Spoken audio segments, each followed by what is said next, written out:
तो भाई ये फाउंडर्स लाइफ है। 3 बजे का लगभग समय हो गया है, 3:03 का। और सच बताऊं तो आजकल इतना बिजी चल रहा हूँ कि इतने सारे व्हाट्सएप पे मैसेज आ जाते हैं कि मतलब रिप्लाई नहीं दे पाता मैं उनका। और एक माइंड की मुझे एक हैबिट या हैबिचुएशन पावर पता चली है कि अब मेरे लिए मैसेज अनरीड छोड़ना एक नॉर्मल सी बात हो गई है, क्योंकि मेरे पास लगभग 200 मैसेज 250 मैसेज, फ़ोन कॉल्स, बच्चों के, टीम के, अदर स्टेक होल्डर्स के इतने सारे आ जाते हैं। उसके बाद अब मैं एक्टिवली अब अपने आप को रोज़ बताने लगा हूँ कि भाई ये आदत को छोड़ना है, मैसेजिंग करनी है, मैसेज के रिप्लाईज़ करने हैं एक्चुअली। और फिर भी मतलब वो टाइम नहीं हो पाता, कुछ नहीं हो पाता। आज रात को बैठ के सबको रिप्लाई दे रहा हूँ, सबको लगेगा, समझ जाएंगे नहीं, लोगों को ये लगता है कि रिप्लाई नहीं दे रहा है। ऐसा नहीं है कि मैं रिप्लाई देना नहीं चाहता हूँ, लेकिन इतने ज़्यादा आ जाते हैं और मेरे माइंड को भी प्रोसेस करने के लिए भी टाइम चाहिए उस चीज़ के लिए कि मैं क्या रिप्लाई दूँ, उसने पूछा है। और जब कई बार ऐसे ऐसे इतने इतने इतने इतने ज़्यादा बिजी हो जाते हैं ना, तो वो प्रोसेसिंग पावर मुझे पता चली है कि जो चैट जीपीटी के सर्वर की है वो सिमिलरली माइंड की भी है कि भाई एक लिमिट तक ही आंसर दे पाती हैं चीज़ें। तो मैं थोड़ा सा अपना वर्किंग स्टाइल भी चेंज कर रहा हूँ, मैनेजमेंट भी ठीक कर रहा हूँ, ताकि वेरी सून मैं इतने सारे लोगों को अनरिप्लाइड ना छोड़ूँ, या फिर एक लेयर भी मैं क्रिएट करूँ कि मेरे से पहुँचने से पहले ही बहुत सारी चीज़ें अपने आप ही सोल्व हो जाएं, मैं लेस इन्वॉल्व रहूँ चीज़ों के अंदर। और एक चीज़ जो मैंने ट्राई करके देखी है, ज़्यादा काम करने से ज़्यादा काम होता नहीं है, कम करो। मतलब मैं अपनी टू डू लिस्ट में पहले क्या आदत थी कि भाई 8-10 काम नहीं होते थे, तब तक तो लगता था तू आज कर ही क्या रहा है, एक स्टार्टअप रन कर रहा है और 8-10 काम भी नहीं कर रहा। फिर वो 8-10 भी नहीं होते थे, 6 महीने बीते, 7 महीने बीते, फिर ये मतलब डेली एक फील होती थी कि यार आज भी प्रोडक्टिव नहीं रहा, क्यों? फिर पता चला कि तू काम ही इतने लिख लेते हो प्लेट के अंदर, सारे काम हो नहीं पाते, थोड़ा थोड़ा इस पे करते हो, थोड़ा थोड़ा इस पे, थोड़ा थोड़ा इस पे, तो वो कंट्रीब्यूट होकर के पूरा हो ही नहीं पाता। फिर अभी मैंने एक नई हैबिट डाली है कि OKRs, ऑब्जेक्टिव्स एंड की रिजल्ट्स मैंने सीखे, गूगल भी फॉलो करता है, तो उसमें मैंने क्वार्टर का लगभग प्लान बनाया। उसके बाद मैं वीकली लिख लेता हूँ टास्क को, वीकली के बाद दिन में उठा करके 2 या 3 बड़े टास्क, क्योंकि मेरा काम सोचने का एज ए फाउंडर कि क्या होना चाहिए, नेक्स्ट क्या होगा, और वो मेरी जगह कोई और आकर के सोच नहीं सकता।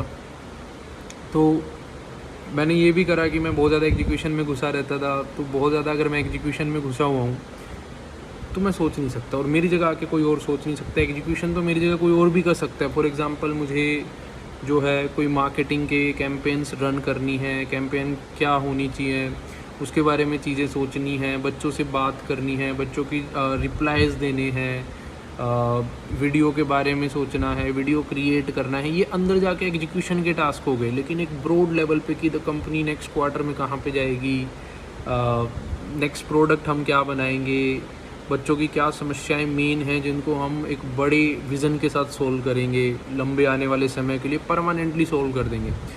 कभी कभी मतलब छोटे छोटे स्टेप्स लेते हैं तो क्या होता है कि यहाँ मतलब कुछ आ रहा है तो यहाँ फिक्स कर दो, एक बार यहाँ कर दो, यहाँ से पानी निकल रहा है, यहाँ से पानी निकल रहा है। तो अगर मैं एग्जीक्यूशन में जाता हूँ तो मैं वो पानी करंट पाइप को ही ठीक करने में लगा रहता हूँ। फिर रियलाइजेशन हुई कि भाई पीछे हट के सोचो कि ये पाइप ही नहीं कैसे लग सकती है, ये एग्जीक्यूशन वाला काम से हट के एक और काम है।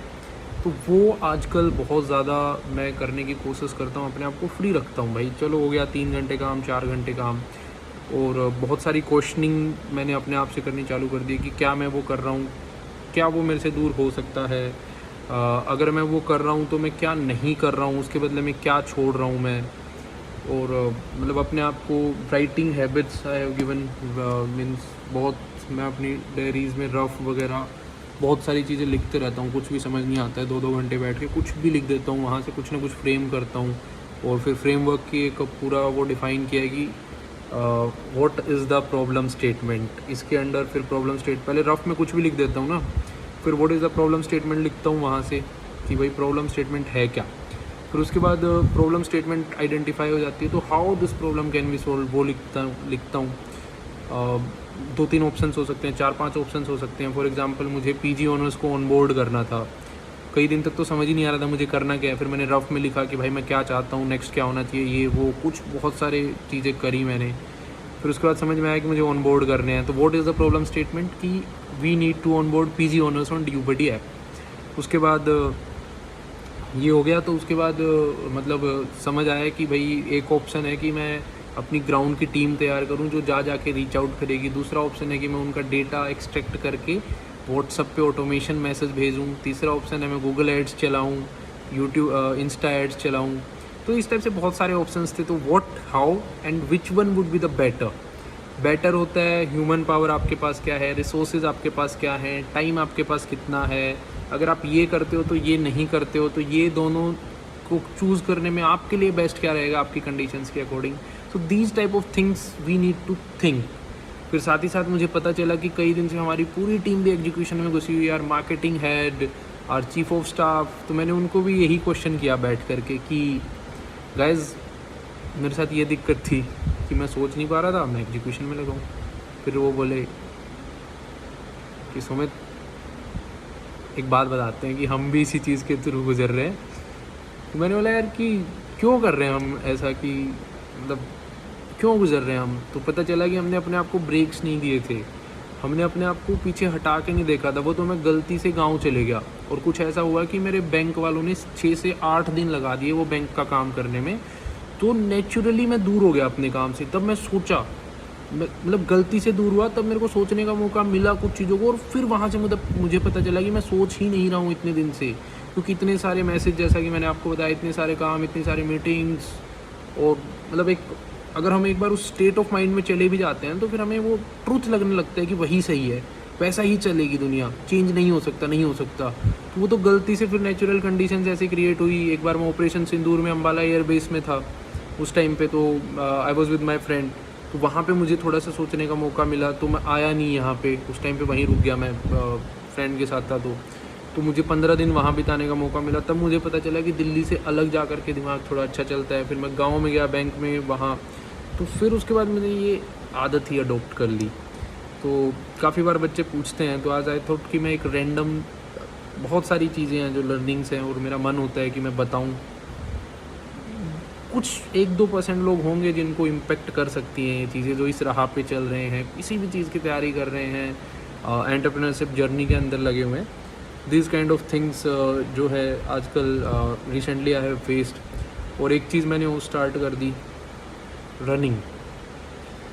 मीन्स पहले ना, मतलब एक ब्रेन के अंदर एक जो मैंने ऑब्जर्व किया या जो मेरे साथ होता था कि मैं कई दिन से नहीं भाग रहा हूँ, तो धीरे धीरे लाइफस्टाइल जो थी वो आलसी हो गई, लेज़ी हो गई। नए आइडियाज़ को सोचने पे भी माइंड सोच ही नहीं रहा नए आइडियाज़। और मैं इस चीज़ के गो थ्रू कर रहा हूँ कि my work was to show vision, new ideas, creativity, innovation. और मेरी एक आदत है, जब तक मैं खुद नहीं करता, मैं अपनी टीम में किसी को नहीं बोल सकता ये चीज़ कि you be the innovative one in the team. तो अब टीम भी इनोवेटिव नहीं है, मैं भी इनोवेटिव नहीं हूँ। पूरा मतलब स्टेगनेंसी सी चल रही है, कॉन्स्टेंट चीज़ें चल रही हैं। एंड हर किसी को, मतलब नीचे तक मैं महसूस कर पा रहा हूँ टीम के अंदर क्या चल रहा है। पर कभी कभी मुझे लगता है कि ऐसे फेज़ आ जाते हैं तो उस टाइम आप फोर्स नहीं कर सकते एज ए सीनियर अपने जूनियर्स को कि भाई तुम कुछ इनोवेटिव करके दिखाओ, ये करो वो करो। मेरे को पता है मेरे से नहीं हो रहा, तो मैं इनसे एक्सपेक्ट नहीं कर सकता। If they do that's the great thing. नहीं कर पाए तो कोई नहीं, पहले अपने आप को ठीक करते हैं। तो फिर क्या होगा। तो मैं गांव गया था, जैसे मैंने बताया, या मैं अम्बाला एयरबेस में गया, वहाँ पे मैंने रनिंग भी करी।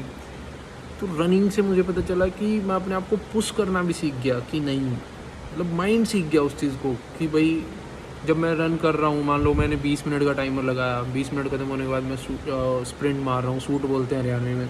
तो मैं जो स्प्रिंट मार रहा हूँ उस टाइम मैं सब कुछ भूल जा रहा हूँ और मुझे वो कंप्लीट करना है। तो अपने आप को 20 से 25 मिनट ले जाना, 100 पुशअप्स से 120 पुशअप्स करना, झूठ बोल के खुद को कि चल 100 ही करने हैं। उसके बाद ये बोला यार 100 क्या, 4-5 और कर लेते हैं। तो वो पुश मेरे को फिर यहाँ मैं जब काम करता हूँ ना, तब भी मैं यही कर लेता हूँ, थोड़ा सा इसको और इनोवेटिव क्या सोच सकते हैं। क्योंकि ना जो माइंड की रीजनिंग होती है कि नेक्स्ट क्या, क्यों, अगर जब मैं लेज़ी था ना, वो माइंड सोचता ही नहीं था कि नेक्स्ट क्या है, छोड़ना यार, क्या क्यों सोचना है, ये यही कर। मुझे पता चला कि फिर वहाँ से मैं पुश कर पा रहा हूँ खुद को। I think it may work for you also, मतलब मेरे लिए वर्क किया।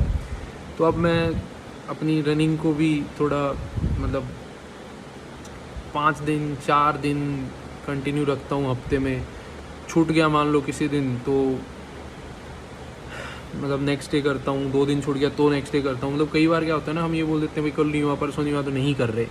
भाई नहीं हुआ 2 दिन 3 दिन, हमारी लाइफस्टाइल ऐसी है, हम दिल्ली में रह रहे हैं, हम किसी चीज़ के लिए प्रिपेयर कर रहे हैं, कुछ एक्सपेरिमेंट्स कर रहे हैं अपनी लाइफ में, जो कुछ भी कर रहे हैं, लेकिन जब टाइम है तब तो करेंगे। तो मैंने इस चीज़ को भी स्टार्ट किया कि आई विल डू इट चाहे जितना टाइम मिले। Also meditation is also one thing जो मैं प्रैक्टिस करता हूँ, कभी कभी मुझे टाइम मिलता है। और ये मैंने विपासना से सीखा है, went to Vipassana last year, तो that was very helpful for me and एक लाइफ टर्निंग इवेंट था मेरे लिए वो। तो if I get time 5 days after running तो मैं मेडिटेशन भी थोड़ा प्रैक्टिस कर लेता हूँ। उसके बाद जा कर के अब माइंड ऐसा है कि स्टेबिलिटी की तरफ है, नए आइडियाज़ को सोच पाता है, और मीन्स हाँ थोड़ी एक्टिवनेस है लाइफ के अंदर, खुद से ही एक्टिवनेस है, मतलब नहीं तो वो लाइफस्टाइल ही ऐसी थी। या so this was from direct from my heart to all of you. I don't know why I shared it with you, but मुझे लगता है कि जैसे मैं मद महेश्वर गया था उत्तराखंड में, तो जब हम उस राह पे चढ़ रहे थे ना, मद महेश्वर की राह पे, तो वहाँ से ये जब हम चढ़ रहे थे तो ऊपर से जो वापस आ रहे थे वो हर हर महादेव ये नारा लगा रहे थे हमें देख करके, और ये बोल रहे थे बस थोड़ा सा बचा है चढ़ जाओगे। तो शुरू में मुझे थोड़ा कम समझ आया ये चीज़, फिर हम वापस उतर रहे थे तो हम भी हर हर महादेव चढ़ जाओगे थोड़ा सा बचा है करो। फिर मैंने दिमाग लगाया कि why this culture is there, या ऐसा क्यों कर रहे हैं। पहले मतलब लोगों ने मेरे को किया, फिर अब मैं लोगों को कर रहा हूँ, क्यों कर रहे हैं। फिर थोड़ा सा जब दिमाग लगाया तो समझ आया कि लाइफ भी एक जर्नी है, उस जर्नी के ऊपर दूसरों का उत्साह बढ़ाते हुए चलो, अपनी तरफ से जो आप कंट्रीब्यूट कर सकते हो वो करते हुए चलो। बहुत ज़्यादा लोग नहीं होंगे, कुछ लोग होंगे जिनकी आप मदद कर सकते हो, वो करते हुए चलो। So this is like an Har Har Mahadev for all of you who are on a journey of life, जो लग रही होगी कि बहुत दूर है, लेकिन थोड़ी ही दूर है यार। हम भी पहुंच गए थे, चल रहे हैं, तो कोई हमें हर हर महादेव कर रहा है, आगे पुश कर रहा है, हम आपको कर रहे हैं। ऐसे ही चलेगी ज़िंदगी, अच्छी बीत रही है। चैलेंजेस आएंगे, हर हर महादेव करेंगे। तो this is why I think I am sharing with you कि अगर आप इन सब समस्याओं से जूझ रहे हैं तो you might get an answer from hair.